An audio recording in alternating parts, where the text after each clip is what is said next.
Bem-vindos à aula sobre hemoglobinopatias. As hemoglobinopatias são distúrbios relacionados a alterações das cadeias da hemoglobina. Esses distúrbios afetam 5% da população mundial, de acordo com a Organização Mundial de Saúde. Durante o nosso desenvolvimento, cadeias peptídicas codificadas por genes diferentes são utilizadas para fazer a molécula de hemoglobina. A hemoglobina é sempre um tetrâmero, composto por duas cadeias do grupo chamado de grupo alfa e duas cadeias do grupo beta. Essas cadeias são chamadas de globinas. No grupo alfa, nós temos as cadeias alfa e zeta, e no grupo beta, as cadeias beta, gama e delta. A hemoglobina do adulto tem a constituição alfa 2, beta 2. O grupamento alfa está localizado no cromossomo 16 e o grupamento beta está localizado no cromossomo 11. Os genes do cromossomo 16 e do cromossomo 11 são utilizados para fazer as moléculas de hemoglobina durante o período embrionário, o período fetal e depois na idade adulta. As hemoglobinas embrionárias são a GOER1, Portland e GOER2, sendo GOER1 composta por zeta2 epsilon 2, a Portland por zeta2 gama 2, a GOER2 por alfa 2 epsilon 2. A hemoglobina fetal é constituída por duas cadeias alfa, duas cadeias gama, alfa 2, beta 2. E no adulto, nós encontramos a hemoglobina A1, alfa 2, beta 2, e a hemoglobina A2, alfa 2, delta 2. No indivíduo adulto, pode haver a presença de hemoglobina fetal, desde que não ultrapasse um valor menor do que 1%. E no adulto, a hemoglobina A2 é encontrada em até 2%. Nesse gráfico, vocês veem a produção de cadeias de globinas desde o período pré-natal até depois do nascimento e o local de produção dessas cadeias. Bem no início da vida embrionária, as cadeias zeta e epsilon são produzidas em grande quantidade e param de ser produzidas com cerca de 7 semanas de gestação. As cadeias gama e alfa também começam a ser produzidas bem precocemente, sendo que a cadeia alfa, por volta de 6 semanas de gestação, já atinge um platô que vai ser mantido durante toda a vida do indivíduo. A cadeia gama, por sua vez, atinge também um platô por volta de 6, 7 semanas de gestação, caindo a produção depois de 30 semanas de gestação e continuando a cair depois do nascimento. A cadeia beta também começa a ser produzida bem precocemente, antes de 6 semanas de gravidez, atinge um platô que dura até 30 semanas, havendo então um aumento progressivo da produção de cadeia beta, que vai atingir um platô que se iguala ao das cadeias alfa depois do nascimento.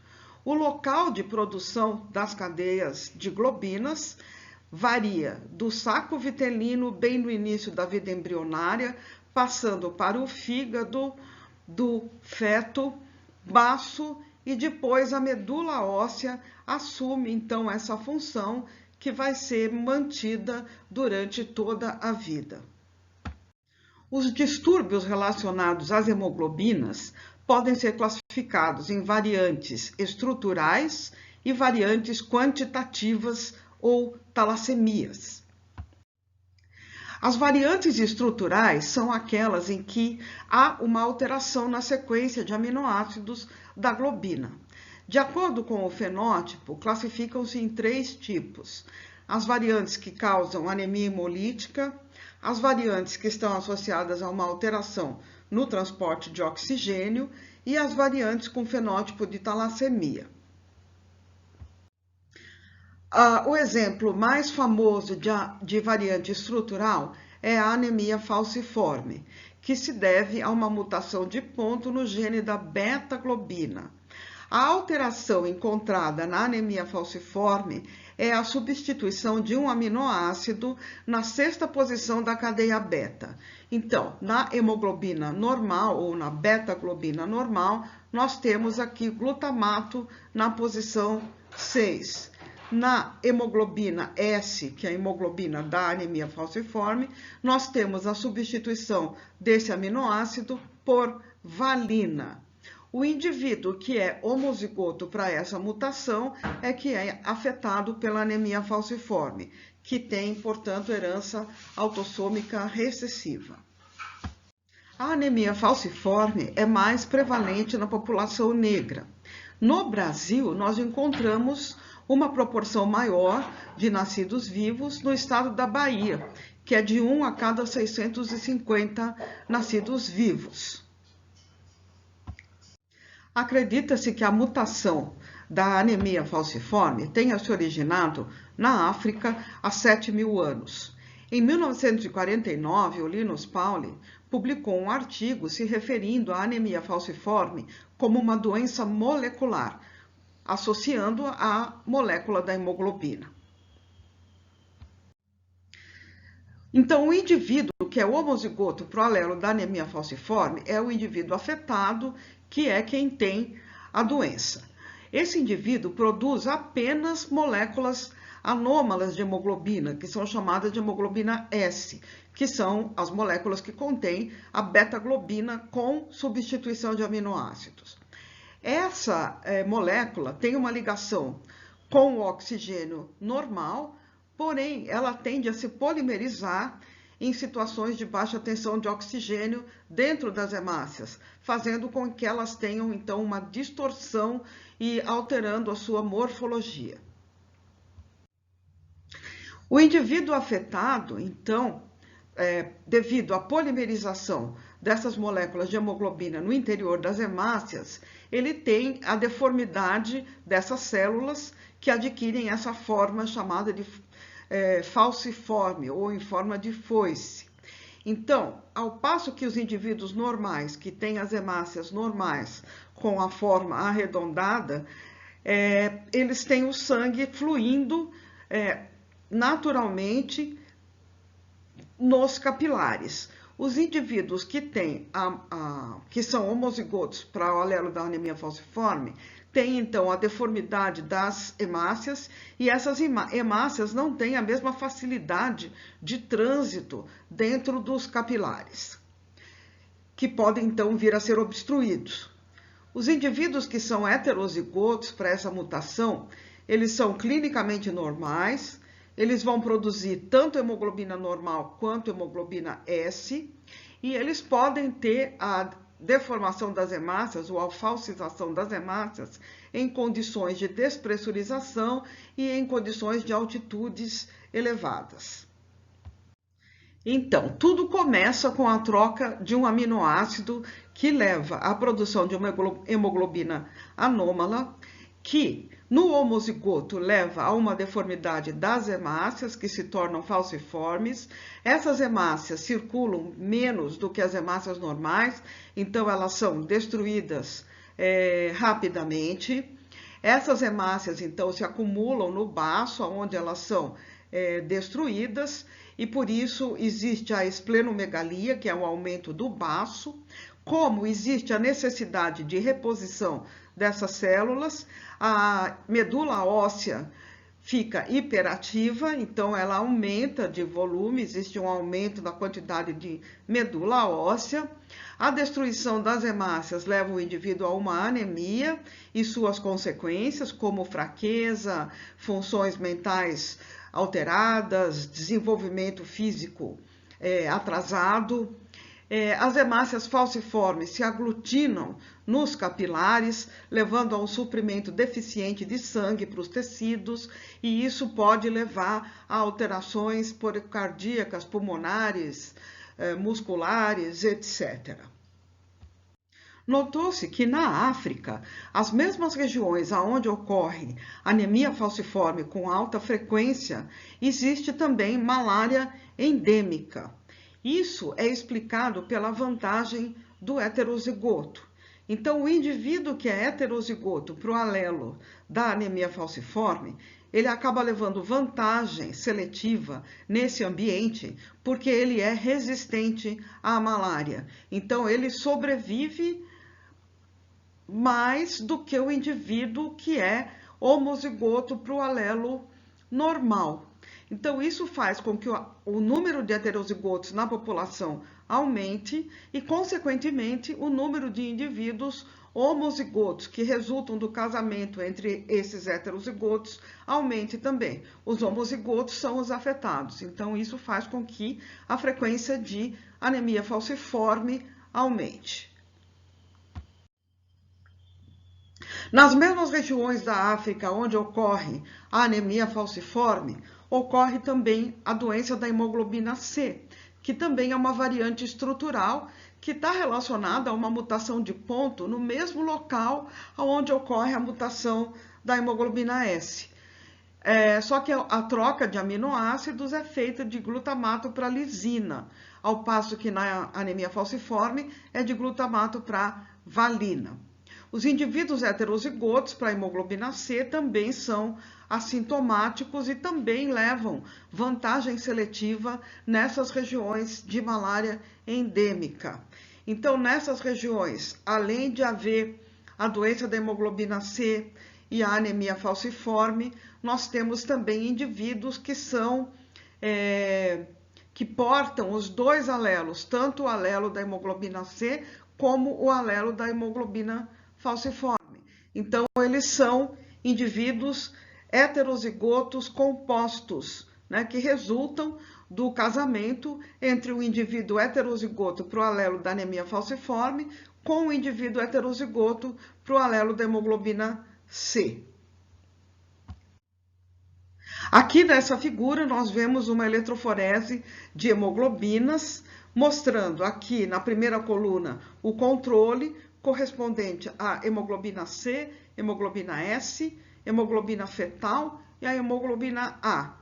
O indivíduo o indivíduo número 1, ele tem hemoglobina S e hemoglobina fetal. Então, ele é um indivíduo que só tem aqui hemoglobina S, então ele deve ser um afetado por anemia falciforme. O indivíduo 2 apresenta uma banda só correspondente à hemoglobina C. Então, é um indivíduo que apresenta a doença da hemoglobina C. O indivíduo 3 é um heterozigoto que tem tanto a hemoglobina C quanto a hemoglobina A. E o indivíduo 4 é um indivíduo que é heterozigoto para o alelo da anemia falciforme. Então, ele produz a hemoglobina S e a hemoglobina A. Existem variantes estruturais que estão associadas com uma alteração no transporte de oxigênio. Essas variantes são chamadas de metahemoglobinas e as doenças são chamadas de metahemoglobinemia. Para que haja o transporte de oxigênio, o ferro da molécula de hemoglobina tem que estar no estado ferroso ou reduzido. Então, existe uma enzima que faz a redução do ferro, que é a metahemoglobina redutase. Então, o ferro está sempre passando do estado férrico para o estado ferroso para que haja o transporte de oxigênio. Uma mutação de ponto no gene da beta-globina, por exemplo, na posição 92, mudando de histidina para tirosina, fazendo então uma substituição de aminoácido, leva a uma alteração da conformação da molécula que afeta o encaixe do grupo M. Com isso, a ligação da enzima que faz a redução do ferro é prejudicada.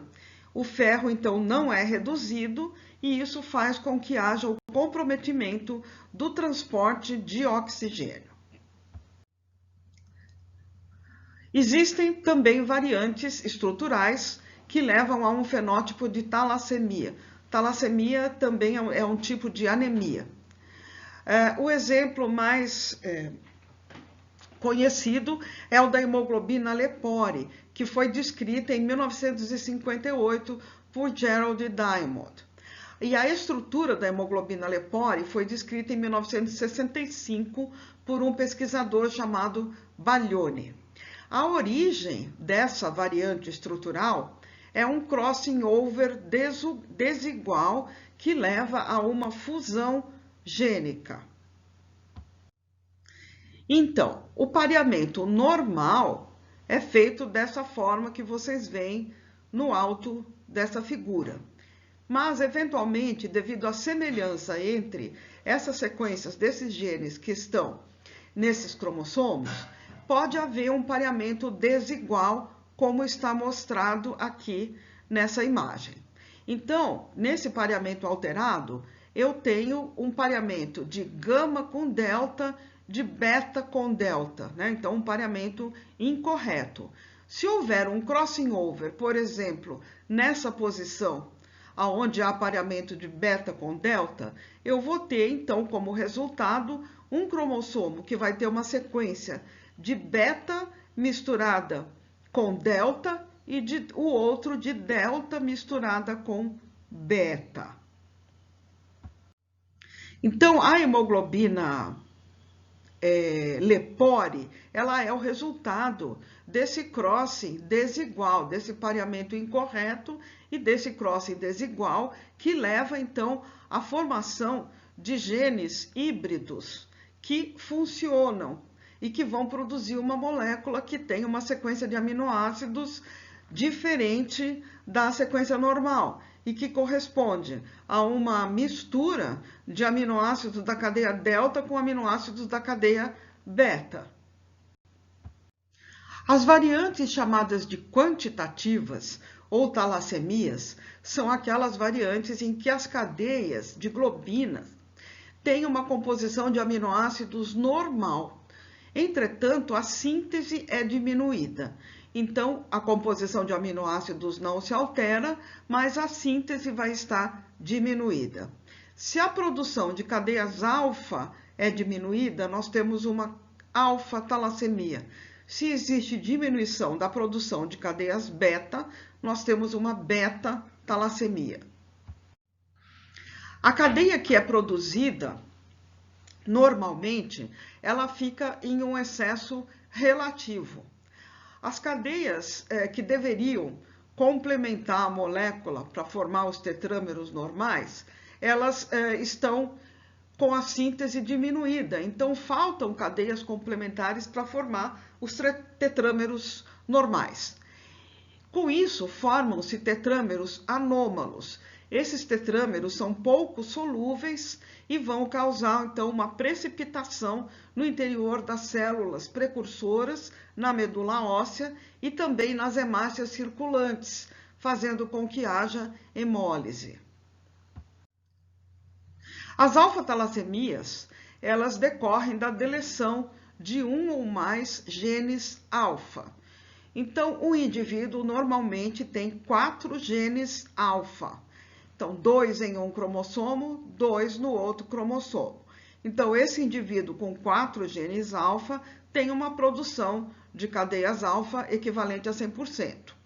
Se houver a deleção de um gene alfa, eu tenho 3 funcionando, portanto, a produção cai para 75%. Apesar de haver essa queda, o indivíduo que tem a deleção de um gene alfa é um indivíduo assintomático. Se houver a deleção de 2 genes alfa, que podem ser no mesmo cromossomo ou em cromossomos diferentes, esse indivíduo terá, então, 50% da produção. Esse indivíduo apresentará uma anemia leve, hemácias hipocrônicas e microcíticas, e ele vai formar tetrâmeros gama 4, que são conhecidos como hemoglobina BART. E se por acaso houver a deleção de 3 genes alfa, ou seja, só existe um gene funcionando, nós teremos então uma produção equivalente a 25% e isso levará à chamada doença da hemoglobina H.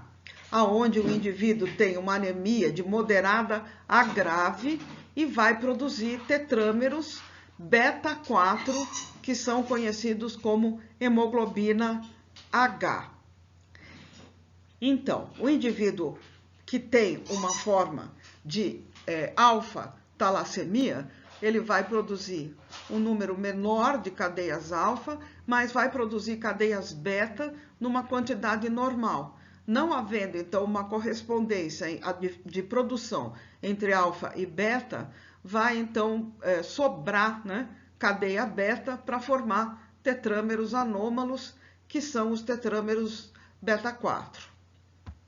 Se houver deleção dos 4 genes da alfa-globina, isso é incompatível com a vida e o feto acaba tendo morte intrauterina.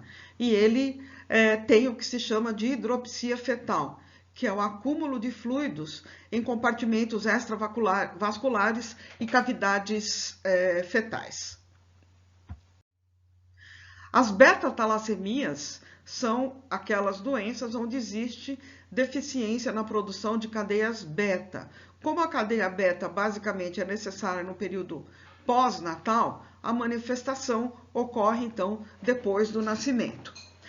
As causas das beta-talassemias são por deleção ou mutação de ponto nos genes da beta-globina, sendo mais comum haver mutação de ponto do que deleção, ao contrário das alfa-talassemias.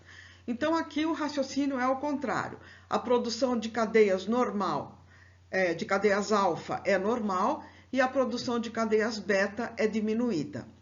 Os indivíduos podem vir a formar, então, tetrâmeros alfa 4, porque nós teremos mais alfa do que beta e não haverá, então, beta suficiente para formar alfa 2, beta 2. Esses tetrâmeros alfa 4, eles são insolúveis, como todos esses tetrâmeros anômalos, se precipitam dentro das hemácias, tanto nas células precursoras como nas circulantes.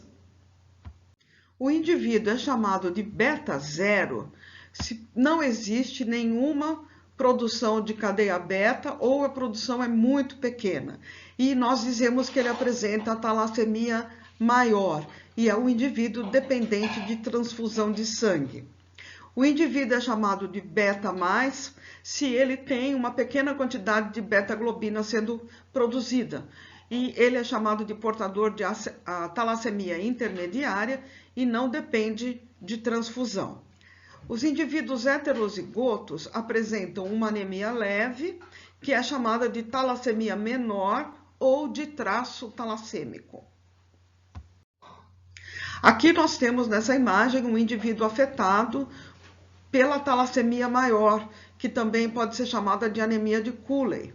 Então, essas pessoas têm uma anemia intensa, um atraso de crescimento, alterações ósseas que se devem ao aumento da medula óssea pela exigência de formação de novas células, e esses indivíduos têm uma necessidade de tratamento constante.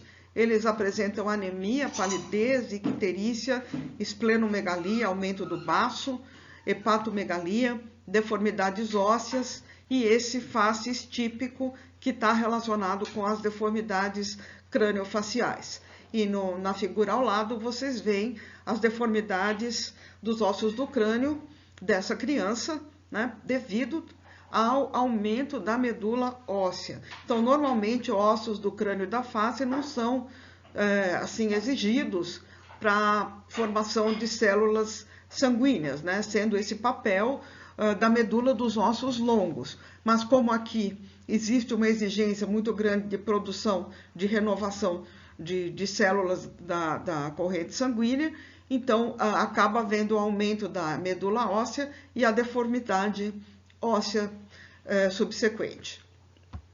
Até a próxima aula!